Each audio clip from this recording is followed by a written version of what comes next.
सोमवार को विधानसभा मार्च के दौरान पुलिस कार्रवाई और लाठीचार्ज के बाद भी छात्र पीछे हटने को तैयार नहीं है। जयपाल सिंह मुंडा स्टेडियम में छात्र फिर जुटे और अपनी बाकी मांगों को लेकर आंदोलन जारी रखने की बात कही।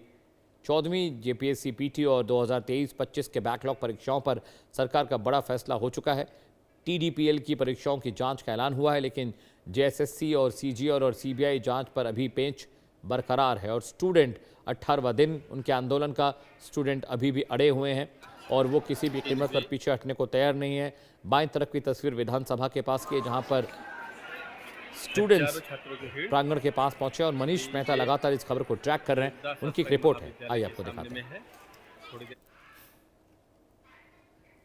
छात्र डटे हुए हैं।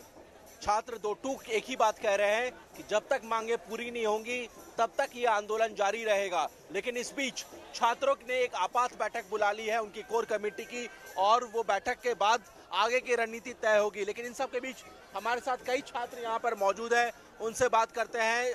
पहले आप, क्या नाम है भाई? मेरा नाम प्रकाश यादव है। हम हजारीबाग बरही से हैं।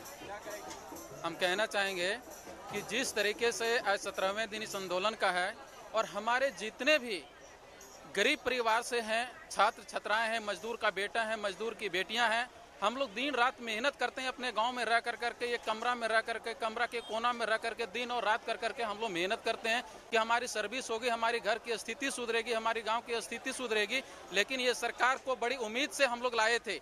सभी छात्र छात्राओं ने, झारखंड के 2400 जिला से लोगों ने सरकार से उम्मीद रखी थी कि ये सरकार नवयुवक सरकार है और हम नवयुवक के बारे में, छात्रों के बारे में इन्होंने गंभीरता पूर्वक विचार करेगी, सोचेगी। लेकिन ये सरकार की जो मानसा देख रहे हैं, इनकी नीयत जो देख रहे हैं, ये नीयत पे इनकी बहुत चर्चा पूरे देश में हो रही है, हर राज्यों में हो रही है कि जिस तरीके से कल के आंदोलन में हम सभी छात्र मिल कर करके, हमारे बहनें मिल कर करके, जो ऐसे कल हम लोग जो ऐसे आंदोलन में शामिल थे, आंदोलन कर रहे थे, उस बीच में हमारी बहनें पे जो लाठियां देरी रात में जो चलाया गया था, वो कहीं ना कहीं ये सरकार की मंशा पे ठेस पहुंचाती है। और इन्होंने जिस तरीके से हमारे 2400 जिला के छात्र छात्राएं थे, हमारी 2400 जिला की बहनें थी, हमारे 2400 जिला के भाई लोग थे। हमारे साथ और भी कुछ छात्र हैं भाई। क्या नाम है आपका? पांडव मान बोकारो से हैं। क्या चीज की तैयारी कर रहे हो आप? हम जेएसएससी और जेपीएससी दोनों का तैयारी करते हैं सर। अब क्या, कल आप लोगों ने विधानसभा मार्च किया और इसके बाद अब आप लोग यहाँ पर 18वें दिन में बैठे हुए हैं, आगे आप लोग क्या करने जा रहे हैं? सर आगे हम लोग का रणनीति बनेगी, लेकिन यह है कि हम लोग का धरना आगे जारी रहेगा और जब तक हमारी मांगे पूरी नहीं होगी तब तक हम लोग धरना करते रहेंगे। और सरकार को हमारी मांगे जरूर मांगनी चाहिए, क्योंकि हमारे मांगे जो है वो कोई गलत नहीं मांग रहे, हम लोग अपना अधिकार हक मांग रहे हैं। हम लोग को न्याय मिलना चाहिए। जितने भी अनियमितता एग्जाम में हुई है उन पर जांच किया जाए। और हम लोग का अभी भी आश्वासन नहीं दिया जा रहा सर। बोला जा रहा है कि हम लोग 98%, 95% मांग लिए, तो आधे भी हम लोग चीज़ें पर नहीं मांगी गई है। इसलिए हम लोग का जब तक मांग पूरी नहीं होता हम लोग धरना प्रदर्शन करते रहेंगे। सुरेश, ये बताइए कि सीजीएल को रद्द करने की मांग पर आप अभी भी अड़े हुए हैं। इस मुद्दे पर हमने सुदेव सोनू, जो कि झारखंड सरकार के मंत्री, आप लोगों से बातचीत भी कर रहे थे, उनसे ये सीधा सवाल किया। उन्होंने इंडिया न्यूज़ पर एक्सक्लूसिव बातचीत में ये कहा कि जो छात्र हमसे बातचीत करने आए थे, हमने उन्हें कहा कि ये मामला कोर्ट में विचाराधीन था, कोर्ट के निर्देश पर हमने ये एक्शन लिया। हमने यहाँ तक कहा कि नेपाल के जो 10 बच्चों की बात आप कर रहे हैं कि उनका उन्हें सीजीएल क्रैक किया, उनको पेपर लीक किया गया, उनका जो है, तो हम उसका आंसर शीट भी पब्लिक डोमेन में रखने के लिए तैयार हैं। लेकिन छात्र जो है वो बहक गए हैं। कल तक सिर्फ वो सीजीएल रद्द करने की बात कर रहे थे, अब सीबीआई जाँच की नई बात बीजेपी के कहने पर वो कर रहे हैं। ऐसा नहीं है सर, शुरू से ही 25 जुलाई से हमारा डिमांड था। तो अब रांची के बारिश में सबूत सारे तैर रहे हैं, ठीक है।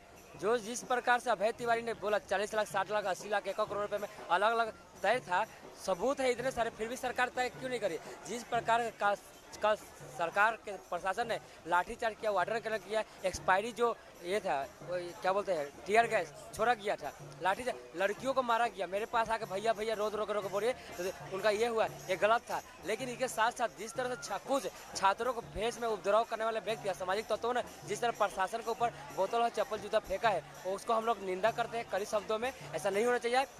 कुछ छात्र थे जो उनके बहकावे में चले गए ये स्पष्ट है, क्लियर करना पड़ेगा सर, नहीं तो कंफ्यूजन रहेगा। उसमें एक भी जेन्युइन स्टूडेंट नहीं था जो मानिए प्रशासन के ऊपर अभद्र टिप्पणी किया हो या उसके साथ हाथापाई किया हो, ऐसा कोई नहीं था। लेकिन 8-8 बैरिकेडिंग तोड़ना, विधानसभा के करीब तक पहुंच जाना, क्या ये सही था? लोकतंत्र में बैरिकेड तोड़ना आम बात है, ये कोई बड़ी बात नहीं है, लेकिन प्रशासन के ऊपर बोतल चप्पल फेंकना ये गलत बात है। वो छात्रों ने नहीं किया है, कुछ असामाजिक तत्व थे जिन्होंने किया है, सरकार उन ऊपर कार्रवाई करे, उससे कोई दिक्कत नहीं है। लेकिन सरकार के लिए कल हेमंत दादा का बर्थडे था, हम लोग फूल लेकर गए थे, बुके लेकर गए थे, तो दादा को देंगे, लेकिन जिस तरह से जगह जगह बैरिकेड और कांटे लगाए गए थे, ये हम लोग कभी नहीं सोचे थे इस तरह की समस्याओं का सामना करना पड़ेगा हम लोग। ये छात्रों की आवाज है, छात्र अब साफ कह रहे हैं जब तक मांगे पूरी नहीं होंगी तब तक ये आंदोलन जारी रहेगा। और ये चैलेंज भी है उनके लिए भी, क्योंकि अपने घर परिवार को छोड़ के, अपनी पढ़ाई को छोड़ के वो डटे हुए हैं यहाँ पर 18 दिनों से।